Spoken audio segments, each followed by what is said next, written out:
पूरे 40 लाख नी कह के रिफ्यूज ही टोट मारे सोनिए नी काट देने तेरे मैं पुलेखे चटनी आओ दिना विच। तो कैसे हो मेरे भाइयों, मैं लारिफ सैफी गाजियाबाद इंडिया, और ये अभी मेरा नया चैनल है और ये मेरी सेकंड वीडियो है। फर्स्ट वीडियो मैं ऑलरेडी डाल चुका हूँ, आप चेक भी कर सकते हो जाकर, about the current situation in America right now for Indians. तो भाइयों सपोर्ट दिखाओ, अपना प्यार दिखाओ, ताकि मैं आपको अपनी सारी life journey starting to end मैं पूरी दिखा सकूँ आपको वीडियोस में। बिकॉज अभी मुझे ज़्यादा टाइम नहीं हुआ यहाँ पे, तो अभी मेरा स्टार्टिंग पीरियड है। तो जिस भाइयों को भी कुछ भी पूछना हो, जैसे ऑलरेडी फर्स्ट वीडियो में ऑलरेडी कुछ कमेंट ऐसे आए थे जिनके बेस पे आज मैं अपना वीडियो बनाने जा रहा हूँ कि आपको करना क्या है, कैसे करना है, कैसे आप अमेरिका आ सकते हो, क्या प्रोसीजर है, कौन सा वीज़ा लगवाना है। तो इन सब के बारे में बात करेंगे आज। तो भाई उसी की बात करते हैं आज कि टूरिस्ट वीज़ा पे हम कैसे आए, कैसे हम काम कर सकते हैं, कैसे लगवाना है, क्या प्रोसीजर है। तो आज इसी के लिए हम बात करते हैं, क्योंकि यहाँ काफ़ी बंदे ऐसे हैं जो टूरिस्ट वीज़ा पे आए हुए हैं और आज वो अच्छा सेटल हो गए। सब ने मेहनत करी अपने टाइम पे एंड आज लिटरली उन्होंने बहुत अच्छा ग्रो करा, बहुत मेहनत करी, क्योंकि इसमें थोड़ी और मेहनत लगती है as compare to other visas में। टूरिस्ट वीज़ा में थोड़ा ये होता है कि आपको पेशेंस लेवल बहुत रखना पड़ता है। तो हम स्टार्ट करते हैं। ओके, सो सबसे पहली बात, टूरिस्ट वीज़ा कैसे लगवाएं, कैसे इसकी अपॉइंटमेंट लें, क्या क्या पेपर्स लगते हैं, क्या प्रोसीजर है, कहाँ से एजेंट मिलेगा, कहाँ से डेट मिलेगी, कैसा इंटरव्यू होगा, कैसा इमिग्रेशन होगा। तो आज यही बात करते हैं। आज मैं बिल्कुल रियलिटी आपको बताऊंगा जितना मेरे पास इंफॉर्मेशन है। तो भाइयों टूरिस्ट वीज़ा बेसिकली होता है B1 B2, जो कि ये लगा के देते हैं 10 साल का, अब जो चल रहा है करंट। बट 10 साल का मतलब ये नहीं कि आप आए और आप 10 साल यहीं रुक गए। नो, इसका मतलब ये नहीं होता। 10 साल को आपको वैलिडिटी होती है कि आप आने जाना कर सकते हो 10 साल तक। मतलब आपकी वैलिडिटी है उस वीज़ा की कि आप 10 साल तक आना जाना कर सकते हो। कि आपको 10 साल में आप कोई बिजनेसमैन हो या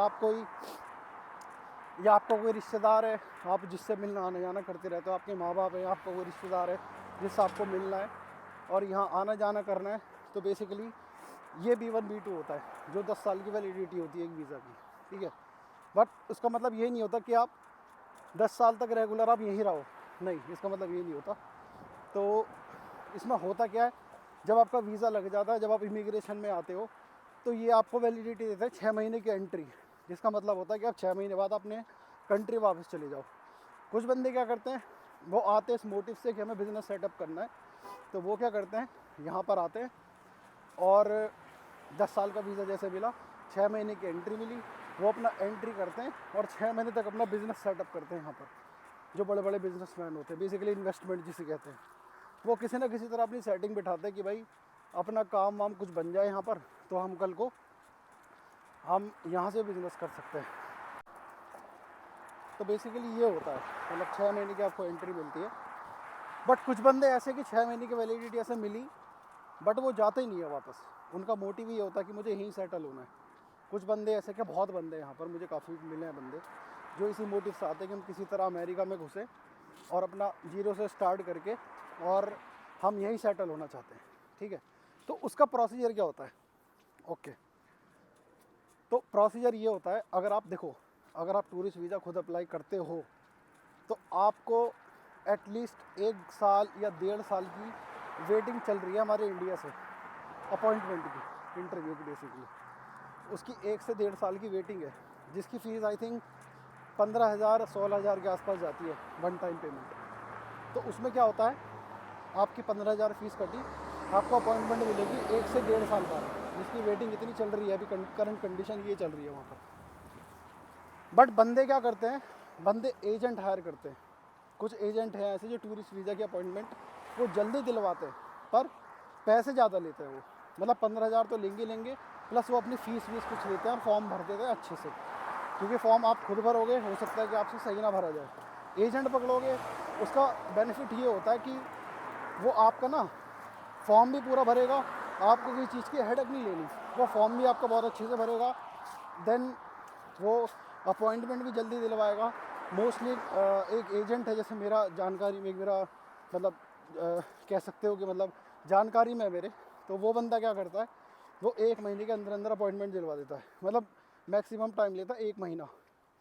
तो 1 महीने में अपॉइंटमेंट दिलवाने का काम उसका, फॉर्म वो फिल करेगा, सारा A to Z वो करेगा, आपको कुछ नहीं करना, ठीक है। तो उसकी फ़ीस आई थिंक 40 या 45 हज़ार वो लेता है, पर वो सारा अपना करके आपको दे देगा। आपकी अपॉइंटमेंट आई, उसके बाद आपका आगे नसीब है कि आप इंटरव्यू में आपको वीज़ा मिलता है या नहीं मिलता। अब उसके लिए रिक्वायरमेंट डॉक्यूमेंट्स क्या क्या होता है वो मैं आपको बताता हूँ। एक तो ऑफकोर्स आपका पासपोर्ट, पहला पासपोर्ट चाहिए ही चाहिए। दूसरा, अगर आप जॉब करते हो उसकी सारी डिटेल, कब से आप जॉब कर रहे हो, क्या फील्ड है आपकी, कितनी सैलरी है, ठीक है। तीसरा, आपका स्टेटमेंट वगैरह, बैंक स्टेटमेंट, कि आप बेसिकली कितने पैसे हैं आपके पास, क्या है क्या नहीं है। बाकी देखो, सही बताओ ना, आपकी किस्मत होती है कि आपसे ऑफिसर कुछ पूछेगा या नहीं पूछेगा, क्योंकि मेरे कुछ दोस्त ऐसे भी हैं जो टूरिस्ट वीज़ा लगवा कर आए थे और लिटरली उनसे कुछ नहीं मांगा पासपोर्ट के अलावा, क्योंकि उनका कॉन्फिडेंस बहुत अच्छा था बोलने का, इंटरव्यू देने का, राइट। अगर आपका कॉन्फिडेंस अच्छा है तो हो सकता है ऑफिसर आपसे कुछ भी ना मांगे, मतलब नथिंग, पासपोर्ट मांगेगा, डेट्स इट।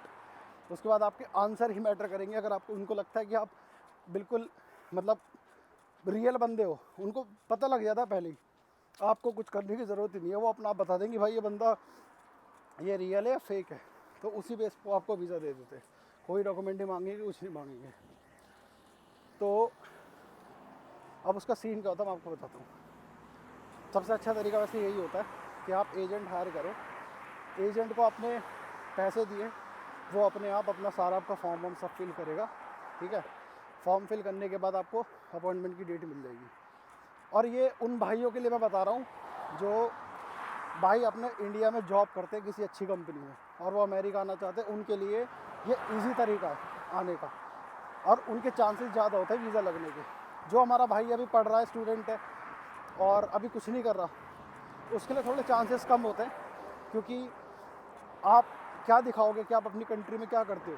क्योंकि उनका एक क्वेश्चन होता है, what do you do for living, for example what do you do in your country, ठीक है। तो आप क्या बताओगे कि आई एम स्टूडेंट, तो वो कहेंगे आप घूमने कैसे जा रहे हो फिर, मतलब क्या, कौन एक्सपेंस कर रहा है आपका सारा। आप अगर बोलते हो मेरे माँ बाप कर रहे हैं, और ऑफकोर्स यही होता है ना कि मतलब माँ बाप बोलते हैं कि हाँ ठीक है मेरे माँ बाप कर रहे हैं, तो उस केस में क्या होता है, ऑफिसर रिजेक्ट कर देता है, ठीक है।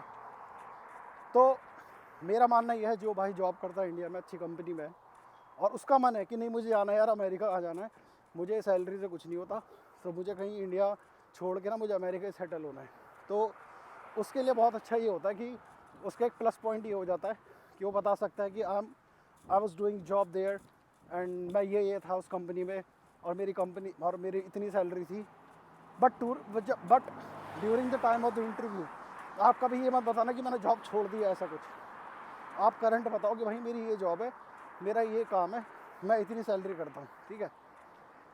और हो सकता है तो एजेंट क्या करता है ना, अगर आपकी सैलरी कम भी है ना, तो वो थोड़ी ज़्यादा दिखाता है सैलरी, ताकि उनको लगे कि नहीं इस बंदे की अच्छी अर्निंग है तो वापस आएगा ही आएगा।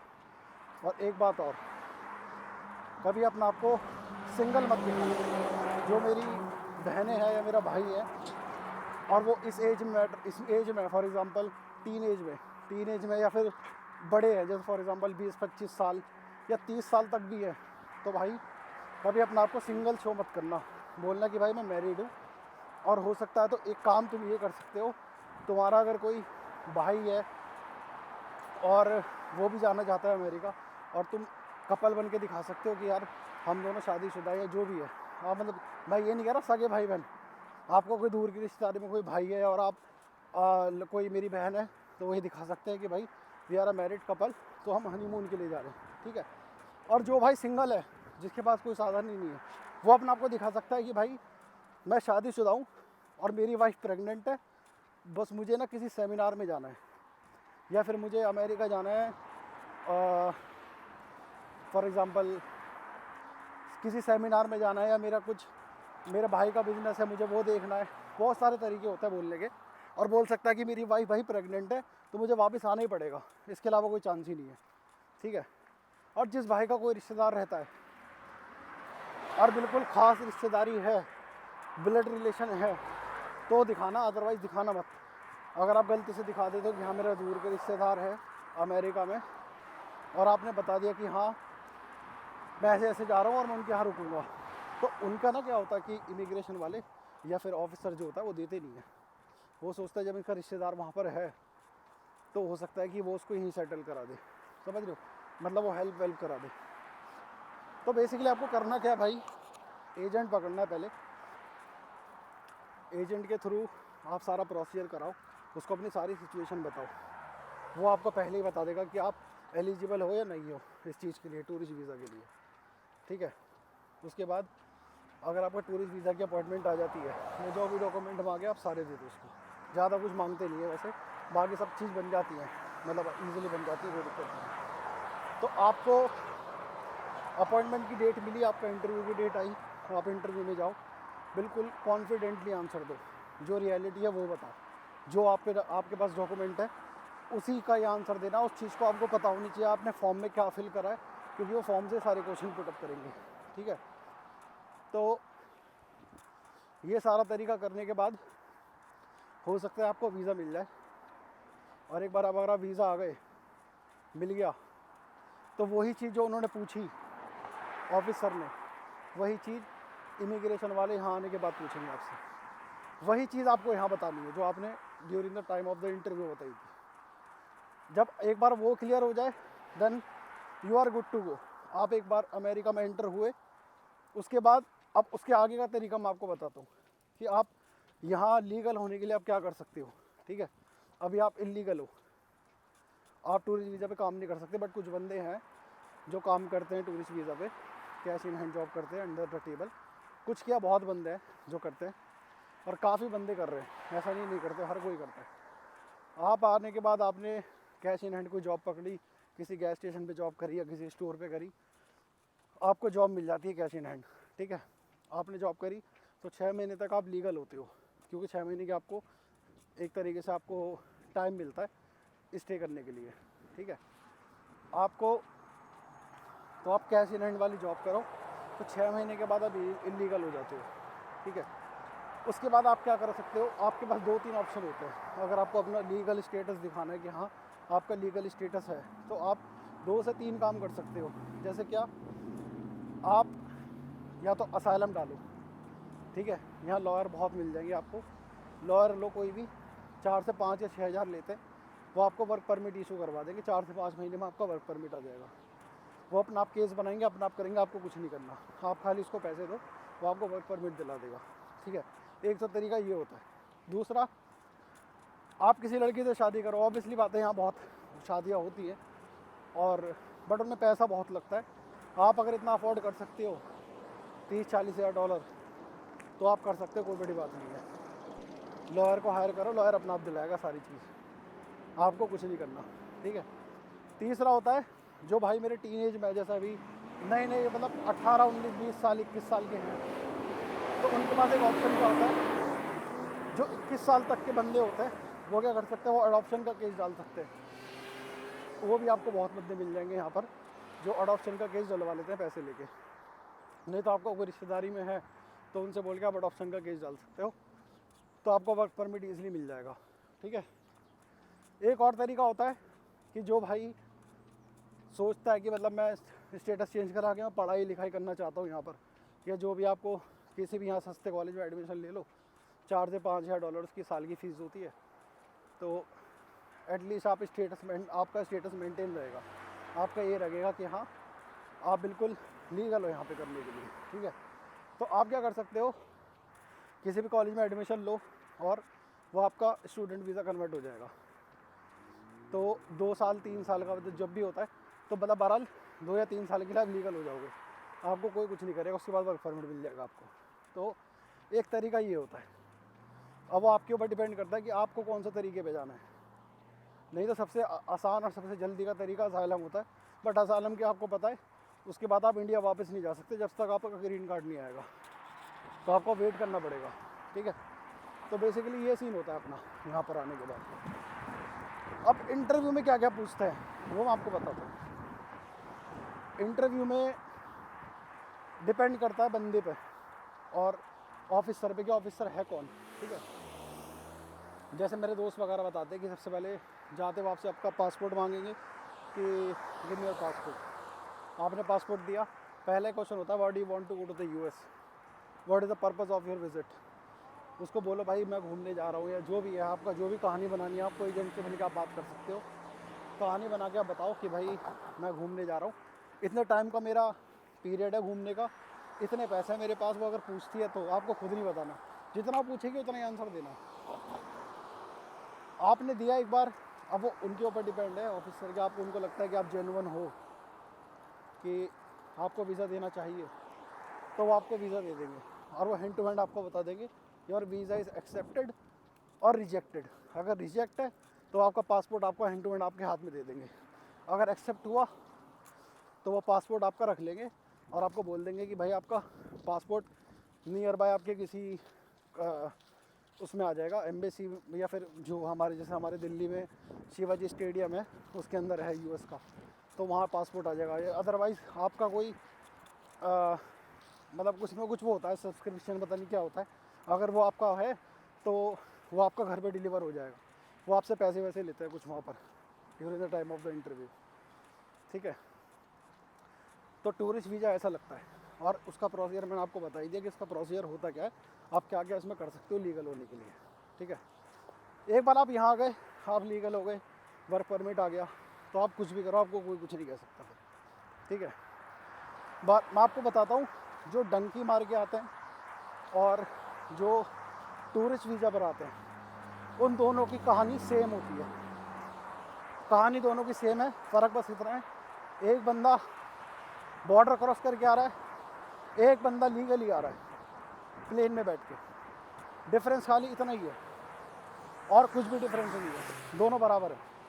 वो बंदा 40-50 लाख खर्च कर रहा है, इस बंदे के लगते हैं ऑलमोस्ट, पूरा मानो तो हो कुछ पैसे आपको लेकर भी आने होते हैं, ठीक है। ऐसा तो है नहीं आप खाली हाथ आओगे। तो मैं आपको सही सही बताऊँ ईमानदारी से, तो आपका खर्चा देखो, एक तो हो गया आपका एजेंट का 40 से 50 हज़ार जो लेगा, ठीक है। वीज़ा आपका लग गया, आपको फ़्लाइट करानी है, फ़्लाइट का आपका लगेगा ऑलमोस्ट जो भी रेट चल रहा होगा 50-60 हज़ार 70 हज़ार एक, वो आपका लगेगा, ठीक है। और आपका लगेगा घर का, जब आप यहाँ आओगे तो आपको पहली सेटिंग करनी है, या फिर यहाँ के आप देख सकते हो कि घर कहाँ में लेना कहाँ नहीं लेना, एडजस्ट आप यहाँ कर सकते हो। तो बहरहाल ये है कि आप कम से कम आपके, मेरे हिसाब से अगर आप $2000 लेकर भी आते हो, ठीक है, ऐसा तो है नहीं कि आपको आते जॉब मिल जाएगी, अगर आप $2000 लेकर भी आते हो, जिसका मतलब हो गया लगभग 1,60,000 1,70 के आसपास, ठीक है, प्लस आपके हो गए 40,000 वो, तो मतलब ऑलमोस्ट मोटा मोटा 3-4 लाख रुपये में आपका काम हो जाएगा और आप अमेरिका आ जाओगे, ठीक है। मोटा मोटा 3-4 लाख रुपये, ज़्यादा नहीं, 3-4 लाख में आप बहुत सही जगह पहुंच जाओगे यहाँ पर, या मैक्सिमम 5 लाख, इससे ऊपर नहीं लगेगी आपकी। 5 लाख भी मैं वो कह रहा हूँ जो आप पैसे लेकर आओगे यहाँ पे, अदरवाइज़ इतना खर्चा नहीं होता, खाली एजेंट का और फ्लाइट का, ये मेन 2 खर्च होते हैं, ठीक है। तो ये आपको मैंने खर्चा बता दिया, आपको ये भी बता दिया कि कैसे टूरिस्ट वीज़ा लगवाना है, कैसे नहीं लगवाना, कैसे आप लीगल हो सकते हो, वो भी मैंने आपको बता दिया। बाकी इसके अलावा अगर आपको कुछ भी क्वेरी है तो आप मेरे से पूछ सकते हो, मैं आपको बता दूंगा, उसके ऊपर मैं आपको पूरी वीडियो बना दूंगा। और काफ़ी बंदे हैं यार, टूरिस्ट वीज़ा मतलब इतना कुछ वो नहीं है, मिल जाता है, ये सब भगवा बना रखा है बंदों ने कि मतलब देते नहीं है वीज़ा, ऐसा कुछ, सब मिल जाता है, बाकी आपकी किस्मत होती है, सब मेन बात होती है आपकी किस्मत क्या है, ठीक है, ऊपर वाले के हाथ में। आपको पता है ऊपर वाला चाहे तो कहाँ से कहाँ पहुँचा देगा आदमी को। और जो स्टूडेंट होते हैं, स्टूडेंट के लिए मैं आपको बताऊं, स्टूडेंट के काफ़ी बंदे ऐसे हैं स्टूडेंट वीज़ा के, जो बंदे यहाँ पर, ऐसा नहीं है कि वो उनका भी 30-40 लाख लगते हैं, ऐसा नहीं है। मुझे यहाँ के पता लगा कुछ बंदे ऐसे भी हैं जो 4 से 5 लाख खर्च करके आए, उन्होंने डॉक्यूमेंट दिखाए कि उन्होंने पूरी फ़ीस जमा कर रखी है, ठीक है, उन्होंने सब चीज़ दिखाई, बट ऐसा होता नहीं है रियलिटी में। वो क्या करते हैं, वो 1 सेमेस्टर की फ़ीस भर के आते हैं, 1 सेमेस्टर की या 2 सेमेस्टर की, और यहाँ के काम कर करके उसकी फ़ीस भरते हैं फिर आगे की कॉलेज की, तो उनके 5 से 10 लाख रुपए लगते हैं बस, जो स्टूडेंट वीज़ा पे आते हैं, ठीक है। तो ऐसा कुछ नहीं है, सब जुगाड़ हो जाता है, एजेंट सब करा देता है, जितने भी कंसल्टेंसी वाले होते हैं उनके पास सब जुगाड़ होता है। ठीक है, आपको टूरिस्ट वीज़ा चाहिए, उसका एजेंट का नंबर चाहिए, वो मैं आपको दे दूँगा। जिसको भी चाहिए भाई कमेंट कर सकता है, तो मैं एजेंट का नंबर आपको दे देता हूँ जो टूरिस्ट वीज़ा लगवाता है बस। बाकी आप स्टूडेंट की बात कर सकते हो सकता है वो भी करा दे। मेरी नोन में एक वही बंदा है और वो जेन्युइन बंदा है बिल्कुल, उसके थ्रू मैंने बहुत बंदों को टूरिस्ट वीज़ा लगवाया यहाँ पर। ठीक है, बाकी इसके अलावा आपको कुछ भी पूछना हो आप मुझे कमेंट कर सकते हो, मैं उसके ऊपर आपकी वीडियो बनाता हूँ दोबारा। बाकी इतनी जानकारी आई थिंक बहुत है आज के लिए। यहाँ का कुछ नज़ारा देख लो भाई, अमेरिका बेसिकली है क्या। बैक कैमरा खोल नहीं रहा है, चलो छोड़ो यार, इसके ऊपर वीडियो बनाएंगे कि अमेरिका है कैसा, ऐसे ही देख लो तुम।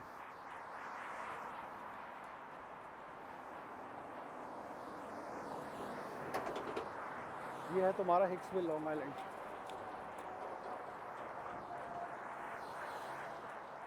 बाकी यार मेहनत बहुत है मेरे भाइयों, मेहनत बहुत है, सोच ही नहीं थी कि इतनी मेहनत होगी। पर हाँ, मेहनत के साथ साथ फल भी बहुत है बंदों को ना, फल है लेकिन टाइम लगता है हर चीज़ में, सब्र और शुक्र, ये दो चीज़ का ध्यान रखो बस। बाकी भाई माँ बाप की दुआ लेते रहो बस, कहीं हार नहीं मानोगे तुम, कहीं हारोगे नहीं, हर चीज़ अचीव करोगे अपनी लाइफ में। माँ बाप की दुआ बस, ये दो चीज़ लो, माँ बाप की सेवा करो, बहुत आगे जाओगे।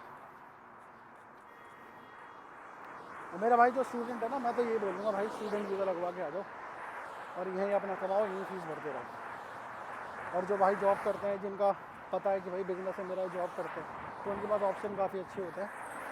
तो ये इमिग्रेशन वाले या फिर जितने भी ऑफिसर होते हैं इंटरव्यू वाले, वो एक तरीके से ना वो देखता है कि हाँ भाई बंदा इतना पैसे कमा रहा है तो बंदा वापस ही आएगा, ये घूमने जा रहा है। ठीक है, आप बोल सकते हो भाई मैं घूमने जा रहा हूँ, I just want to visit US, I just want to see how Time Square है, ये सब चीज़ आप बता सकते हो कि भाई मुझे टाइम स्क्वायर जाना है, सेंट्रल पार्क जाना है। न्यूयॉर्क में तो बेसिकली ये है, अगर आपको किसी और स्टेट में जाना है तो आप उसकी मेन जगह बोल सकते हो कि मुझे यहाँ घूमने जाना है, लॉस एंजलिस जाना है मुझे घूमने। ठीक है, तो पहले आप स्टेट सेलेक्ट करो कि आपको जाना कहाँ पर है, जहाँ से आपको शुरुआत करनी है अपने काम में। तो ये सारी चीज़ है अपना। बाकी और मुझे बताना भाइयों, अब यार स्टार्टिंग करिए ना ब्लॉग की, थोड़ा इसलिए हाथ वाथ थोड़ा हिलता रहता है। बाकी आगे आगे बढ़ते बढ़ते अच्छा अपना सेटअप कर लेंगे, सब चीज़, कैमरा खरीद लूँगा फिर मैं। बस भाइयों दुआ करो, मेहनत कर रहे, आगे बढ़े, आगे बढ़ने ही आया यार, माँ बाप के सपने पूरे करने, इसलिए मेहनत कर रहे हैं यार यहाँ पे। बाकी इसके अलावा कुछ भी मेरे भाइयों पूछना हो तो मुझे बता सकते हो तुम।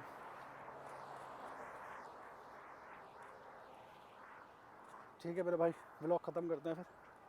बाकी मुझे बताना जो भी पूछना हो, मुझे लगता है आज इन्फॉर्मेशन मैंने काफ़ी दे दी है, बट आप मुझे बताना जो भी जिस चीज़ की भी इन्फॉर्मेशन चाहिए, B1 B2 को और अगर टूरिस्ट वीज़ा को और अगर डिस्क्राइब करना है थोड़ा और बड़ा तो मुझे बता दो, मैं और थोड़ा उसको डिस्क्राइब करके आपको नेक्स्ट वीडियो में बता दूँगा। Okay bye.